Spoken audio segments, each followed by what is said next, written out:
Hello students, in this video we are going to cover up the 11th chapter of your English course book, that is a poem named Gravity. You all know about gravity. ये कोई नया word तो है नहीं, आप सब जानते हो gravity का मतलब क्या होता है. So we'll go straight to the chapter. The chapter Gravity is written by Santhony Govindan. ठीक है, you can see the picture. Santhony Govindan says, and she is a poet, Indian poet she is. ठीक है. Santhony Govindan was born on 20th March 1959. She is still alive. ठीक है. And she is a widely published award-winning author of children's literature in English. ठीक है. इनको जाना जाता है चिल्ड्रंस लिटरेचर के लिए, मतलब कि ये बच्चों के लिए ही ज़्यादातर लिटरेचर लिखती हैं, like stories and poems for kids, for childrens to read it. And she is Indian, ठीक है, Santhony Govindan, and she was born on 20th March 1959. This you have to remember, and she is alive now, even now. And she has written more than 50 books for children, including poetry, picture books, and short stories for children of all ages. सभी के लिए इन्होंने लिखा है. So इतना ही इनके लिए, इनके बारे में जानना काफ़ी होगा. So we will go straight to the brief of the poem. This poem is about a child's curiosity and coming to know something new. ठीक है, चाइल्ड बच्चे जो होता है उसके अंदर क्यूरियोसिटी बहुत होती है, हर चीज़ नया होता है उसके लिए. ऑब्वियसली वो कभी ना कभी पहली बार उसको देखा होता है, तो उन चीज़ों के बारे में जानने का बहुत एक बड़ा ही क्यूरियोसिटी होता है बच्चों के अंदर. ठीक है, तो उसी क्यूरियोसिटी के बारे में है ये पोएम करीब काफ़ी हद तक. ठीक है, this poem is basically is about the child's curiosity. आप सब जानते होंगे कि एक बच्चे में कैसे क्यूरियोसिटी होती है ना, किसी चीज़ को नई बात जब वो पहली बार जब वो देखते हैं या सुनते हैं उसके बारे में, तो उनको उनके अंदर एक क्यूरियोसिटी आती है कि वो जानना चाहते हैं कि और उसके बारे में कि क्या है वो चीज़ actually, and they want to know about it in deep, and this is what happening here. ठीक है, सो poet has for the first time came to know about a natural and geological phenomena gravity. ठीक है, तो यहाँ पे इस poem में इसी तरीके का एक नया चीज़ पोएट के सामने आता है. जब पोएट जब चाइल्डहुड में थी, अपने बचपन में थी, तो अपने स्कूल में उन्होंने पहली बार एक ग्रेविटी वर्ड सुना, तो उनको अंदर एक क्यूरियोसिटी आई कि ये ग्रेविटी एक्चुअली होता क्या है. ठीक है, तो इसी बारे में है ये पोएम बेसिकली. ठीक है, तो ये जो पोएम है ना बेसिकली ऑटोबायोग्राफिकल फॉर्मेट में लिखा हुआ है. ऑटोबायोग्राफिकल फॉर्मेट कहने का मतलब है कि ऐसा लगता है कि पोएट खुद अपने बारे में बता रही हैं, अपना खुद का एक चाइल्डहुड एक्सपीरियंस आपसे शेयर कर रही हैं. ठीक है, तो ये एक ऑटोबायोग्राफिकल टाइप का लगता है ये पोएम जब आप रीड करते हो इसको. तो will go to the poem and will see it how it looks like. And she is curious to know more about gravity when her teacher for the first time told her about why the planets are there where they are without changing their path. ठीक है, जो planets जो हैं वो वहाँ पे क्यों हैं जहाँ पे वो हैं, और उनकी पाथ भी जो है वो चेंज नहीं होती, वो बिल्कुल उसी पाथ में हमेशा घूमती रहती है. ठीक है, तो ये ऐसा क्यों होता है, ग्रेविटी की वजह से होता है. तो ये चीज़ जब उनको पहली बार टीचर ने उनको बताया कि she was so fascinated to know more about this term gravity. ठीक है, तो इसी के बारे में ये poem. So will go straight the poem, will not discuss much of it. So here as I have said that this poem is an autobiographical poem. You can easily understand it.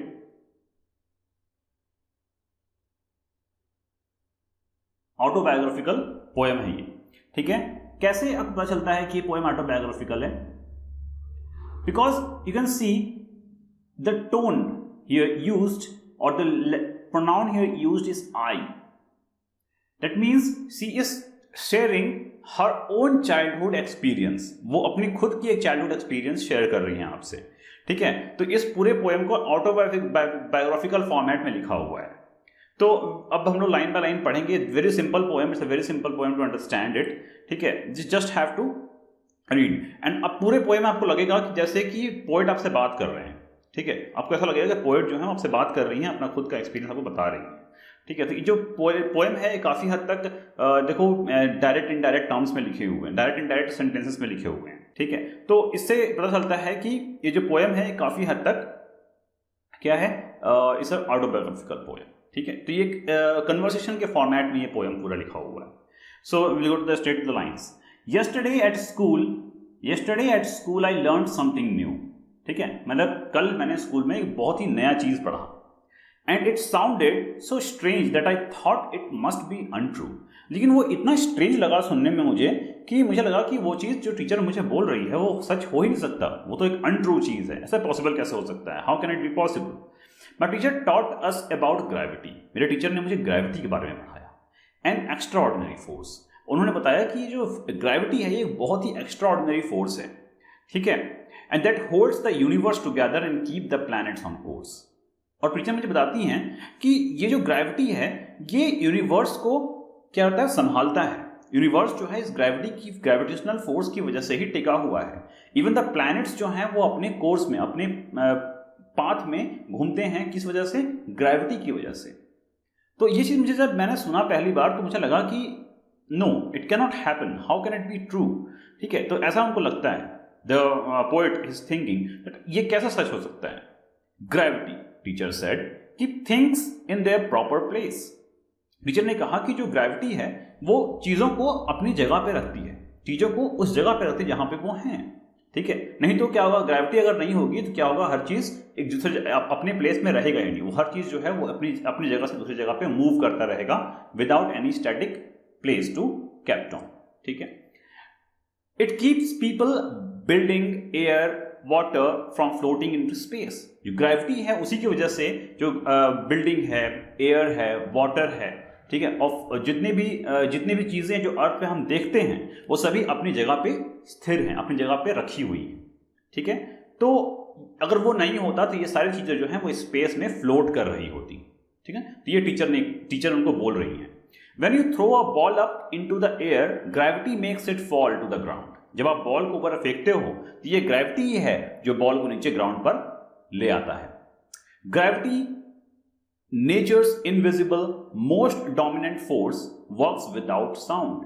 जो gravity है वो nature का बहुत ही एक dominant force है, बहुत powerful force है, बहुत इंपॉर्टेंट फोर्स है. ठीक है, जिसे हम देख नहीं सकते लेकिन और उसके पास कोई साउंड भी नहीं होता है. एक ऐसा फोर्स जिसका कोई साउंड नहीं है और वो दिखता भी नहीं है. तो इस nature's invisible and it is not having any sound but it's a dominant force. ठीक है. तो जो ग्रेविटी है वो इनविजिबल है बट इसके पास साउंड भी नहीं है, इट्स विदाउट साउंड.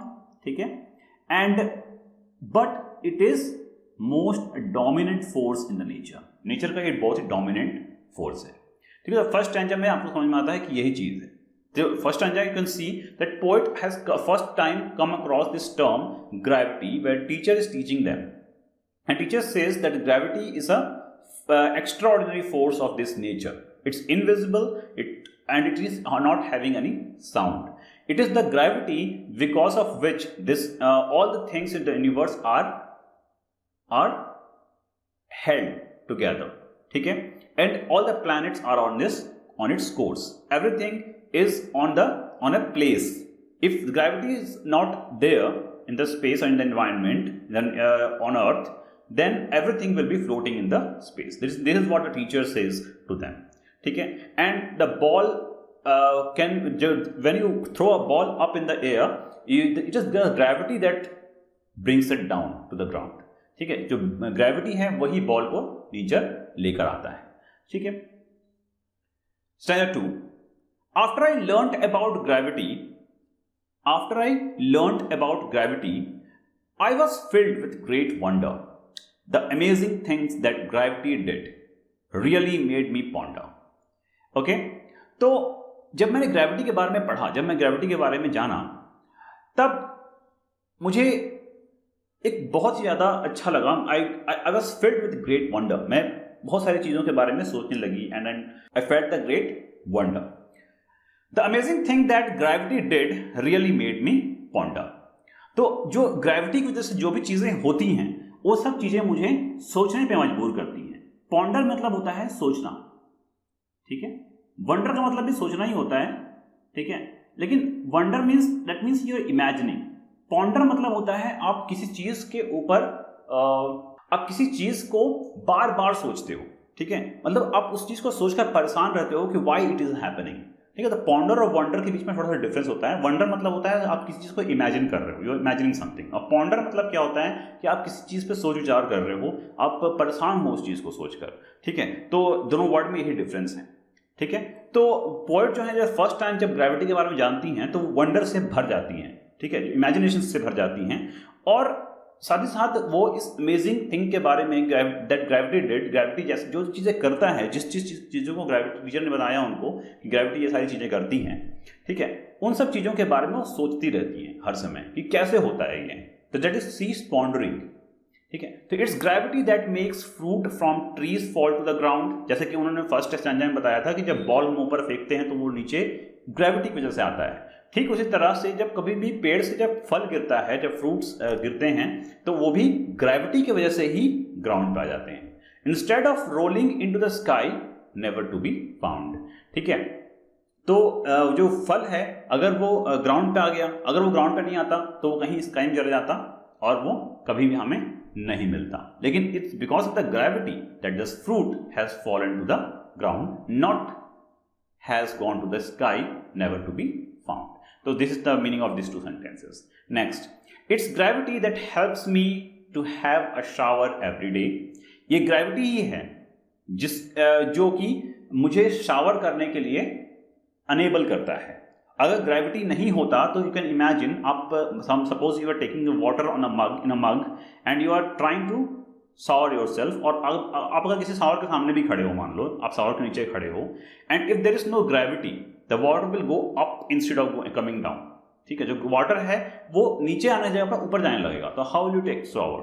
तो पोएट यहाँ पे यही बोलते हैं कि ये जो ग्रेविटी है इसी की वजह से हम शावर ले पाते हैं, हम नहा पाते हैं। Without gravity my bath water would levitate and glide away. Gravity अगर नहीं होता तो मेरा जो बाथ वाटर है जिसमें मैंने पानी भर के रखा हुआ है बाल्टी में, ठीक है, जिससे मग में पानी निकाल के मैं नहाऊंगा या नहाऊंगी, वो बाल्टी जो है वो हवा में उड़ रहा होता, लेविटेट कर रहा होता। लेविटेट का मतलब होता है ऊपर हवा में उड़ना, ठीक है, हवा में उड़ना, लेविटेट। तो ये जो बाल्टी होता है वो लेविटेट कर रहा होता, कहीं बाहर कहीं और दूर ग्लाइड होकर चला जाता। तो मैं नहाता कैसे नहाती, ठीक है। तो this is what the poet is saying. तो the moon orbits around the earth because of the gravity power. तो जो मून है, जिस हम मून को देखते हैं ऊपर स्काई में, वो भी अर्थ के इर्द गिर्द क्यों घूमता है? Because of this gravity, is gravitational power only. इस ग्रेविटी की वजह से ही मून भी अर्थ के नीचे अर्थ के इर्द गिर्द घूमता है। Gravity grabs rock from passing comet to bring a meteor shower, ठीक है।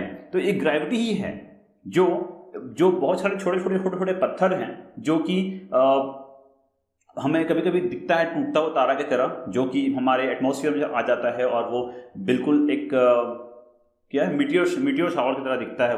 वो जो होता है वो क्यों होता है? ग्रेविटी की वजह से ही होता है। Gravity grabs the rock from a passing comet. जो कॉमेट्स हैं जब कभी हमारे एटमॉस्फेयर के पास से गुजरता है, अर्थ के पास से गुजरता है स्पेस में, तो उसके छोटे छोटे टुकड़े जो होते हैं वो कभी कभी एटमॉस्फेयर के अंदर, हमारे अर्थ के एटमॉस्फेयर के अंदर घुस जाते हैं और उसी को हम मीटियोर शावर की तरह देखते हैं, ठीक है। और हम लोग उसको टूटता तारा भी बोलते हैं कई बार, but it's not actually a टूटता तारा, it is actually what? A meteor shower. Okay, तो ये जो मीटियोर शावर होता है ये भी किस वजह से होता है? ग्रेविटी की वजह से होता है, ठीक है। This is what she's came to know about gravity when she is pondering about it, ठीक है। जब वो पॉन्डर कर रही है, जब वो वंडर कर रही हैं, तो वो इतनी सारी चीज़ों के बारे में जानती हैं कि जो फ्रूट्स है वो क्यों गिरता है नीचे, किसकी वजह से गिरता है?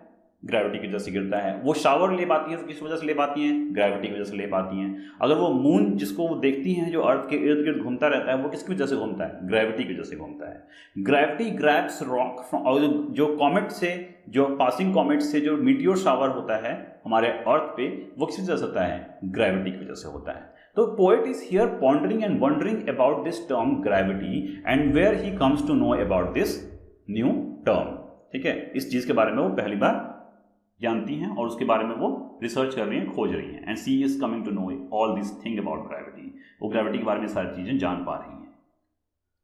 आई am glad I know so much about gravity. अब यहाँ पे देखो थर्ड स्टैंजा में वो स्टार्ट ही ऐसे करती हैं, वो बोलती हैं कि मुझे खुशी है इस बात की कि मैं ग्रेविटी के बारे में इतना सब कुछ अब जान चुकी हूँ, है ना। तो फर्स्ट स्टैंजा में क्या था? In the first stanza she was for the first time listening to this term, ठीक है। And in the second stanza she was doing her own research, वो खुद अपने आप पे रिसर्च कर रही थी, देख रही थी कि ग्रेविटी जो है और क्या क्या कर सकता है. And in the third stanza she has come to know, अब उनको पता है कि ग्रेविटी क्या है. But now I am worried to, अब वो वरीड हैं, अब वो परेशान हैं. ग्रेविटी के बारे में पता चल गया उनको, लेकिन अब वो परेशान हैं कि क्यों परेशान है, देखते हैं. If the force of gravity vanishes one day what will I do. अब उनको परेशानी इस बात से है कि उनके ऑब्वियसली उनके मन में एक क्वेश्चन आ रहा है कि अगर एक दिन अगर ग्रेविटी खत्म हो जाता है, अगर ग्रेविटी वैनिस हो जाता है, तो वो क्या करेंगे. व्हाट विल आई डू, मैं क्या करूंगा. अगर ग्रेविटी अगर खत्म हो जाती है तो मैं क्या करूंगी. आई एम टेरिफाइड, मैं डरी हुई. ठीक है. दैट आई विल सोर into the air and float into space. अगर ग्रेविटी खत्म हो जाएगा तो मैं भी हवा में उड़ जाऊंगी और स्पेस में चले जाऊंगी. दिस इज व्हाट्स थिंकिंग, है ना. तो एक चाइल्ड्स थॉट है ये, child's imagination you can say. तो जब वो ग्रेविटी के बारे में सोचती हैं, चलो ग्रेविटी के बारे में जान तो हो गई हैं, लेकिन अब उनको इस बात का डर है कि अगर ग्रेविटी कभी खत्म हो जाती है तो फिर वो क्या करेगी, है ना. क्योंकि अगर ग्रेविटी खत्म हो जाती है तो what she will do, and she will go into the air and float in the space and land on another star in a scary cold dark space. ठीक है. और इस तरीके से वो फ्लोट करती हुई किसी दूसरे स्टार के पास चले जाएंगी, किसी दूसरे लैंड पे चले जाएंगी, किसी दूसरे प्लैनेट पे चले जाएंगी. ठीक है. जो बहुत ही डरावना होगा, कोल्ड होगा और अंधेरे से भरा हुआ होगा. ठीक है. तो इट्स अ चाइल्ड इमेजिनेशन. आप इमेजिन कर सकते हो कि it's a child imagination where she is imagining कि what will happen if the gravity vanishes. ठीक है. तो थर्ड स्टैंजा का मेन थीम यही है कि ग्रेविटी अगर वेनिस हो जाता है तो क्या करेंगे, व्हाट विल हैपन. ठीक है. ऑब्वियसली जब ग्रेविटी खत्म हो जाएगा तो वो स्पेस में फ्लोट करने लगेंगी, उनको ऐसा लगता है, एंड वो किसी एक अनदर स्टार, किसी दूसरे स्टार पे, मतलब किसी दूसरे प्लैनेट पे क्या करेंगी, लैंड करेंगी. और वो जो स्टार होगा, जो प्लैनेट होगा, वो कैसा होगा, बहुत ही स्केरी होगा, कोल्ड होगा और डार्क होगा. इस बात का उन्हें डर है. So out of curiosity again she asked to mama, that is mother. So I asked mama about this, but she just laughed and said no. ठीक है. तो जैसे ही फिर वो अपने क्यूरियोसिटी के हिसाब से अपने मम्मी के पास गई और she just asked it. उनका मन में क्वेश्चन था and she asked. उन्होंने पूछा कि ये सारे जो क्वेश्चन उनके मन में चल रहे हैं कि what will happen when the gravity vanishes.